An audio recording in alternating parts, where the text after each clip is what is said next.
ശബരിമലയിലെ സ്വർണ്ണപ്പാളി കേസിൽ അന്വേഷണത്തിന് ഹൈക്കോടതി ഉത്തരവ്. സ്വർണ്ണപ്പാളികളിലെ തൂക്കം കുറഞ്ഞത് ദേവസ്വം SP അന്വേഷിക്കും. 2019 പാളികൾ അഴിച്ചെടുത്തപ്പോൾ 42 കിലോ ഉണ്ടായിരുന്ന തൂക്കം അറ്റകുറ്റപ്പണികൾക്കായി ചെന്നൈയിലെത്തിച്ചപ്പോൾ 38 കിലോയായി കുറഞ്ഞു. ഇക്കാര്യം ദേവസ്വം വിജിലൻസ് അന്വേഷിക്കണമെന്നാണ് ഹൈക്കോടതി ഉത്തരവ്.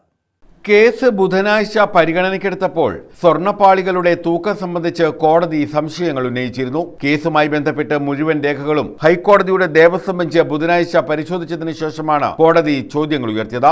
2019 അഴിച്ചെടുത്തപ്പോൾ 42 കിലോ ഉണ്ടായിരുന്ന തൂക്കം അറ്റകുറ്റപ്പണികൾക്കായി ചെന്നൈയിലെത്തിച്ചപ്പോൾ 38 കിലോയായി കുറഞ്ഞു.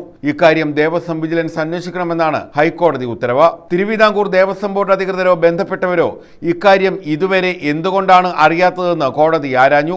തിരുവിതാംകൂർ ദേവസ്വം കമ്മീഷണറുടെ മുന്നിലാണ് കണക്കെടുപ്പ് നടന്നത്.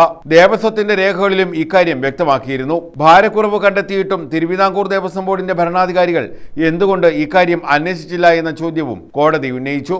അനുമതിയില്ലാതെ അറ്റകുറ്റപ്പണിക്കായി കൊണ്ടുപോകാൻ തീരുമാനമെടുത്തതിലും കോടതി സംശയം ഉന്നയിച്ചു. അനുമതിയില്ലാതെ അറ്റകുറ്റപ്പണിക്കായി കൊണ്ടുപോയത് ചൂണ്ടിക്കാട്ടി ശബരിമല സ്പെഷ്യൽ കമ്മീഷണർ ഫയൽ ചെയ്ത റിപ്പോർട്ടിനെ തുടർന്നാണ് കോടതി സ്വമേധയാ ഇടപെട്ടത്. ശബരിമല ശ്രീകോവിലിന് ഇരുവശത്തുമുള്ള ദ്വാരപാലക ശില്പങ്ങളിലെ അറ്റകുറ്റപ്പണിക്കായി അയച്ച സ്വർണ്ണപ്പാളികൾ ഉടൻ തിരികെ എത്തിക്കാൻ ഹൈക്കോടതി ഉത്തരവിട്ടിരുന്നു. ശബരിമല സ്പെഷ്യൽ കമ്മീഷണറെയും ഹൈക്കോടതിയെയും അറിയിക്കാതെ സ്വർണ്ണപ്പാളികൾ അഴിച്ചെടുത്ത് ചെന്നൈയിൽ കൊണ്ടുപോയതിൽ നടപടിയെടുക്കാതിരിക്കാൻ കാരണമുണ്ടെങ്കിൽ അറിയിക്കാനും നിർദ്ദേശിച്ചിരുന്നു.